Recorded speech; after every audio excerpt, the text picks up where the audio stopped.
जय जगन्नाथ सांग मैंने केमती समस्ते आशा करी समस्ते भल थे।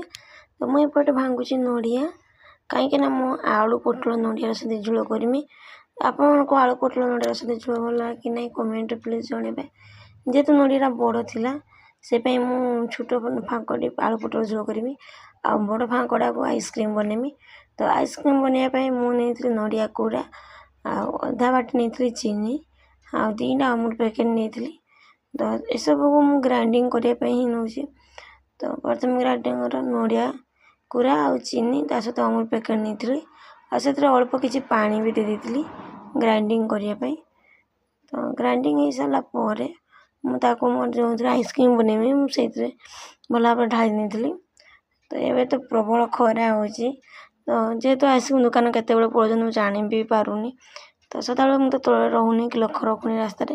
तो आइसक्रीम मोर तो बहुत पसंद झील आइसक्रीम खायापी कौन से तो तार तो केवे नड़िया आइसक्रीम से खाई नहीं प्रथम थर हम मुझे बहुत नड़िया आइसक्रीम खाई मोर नड़िया आइसक्रीम बहुत पसंद। तो काली देखिए आम झील को केमी लगुच नड़िया आइसक्रीम रही। जय जगन्नाथ।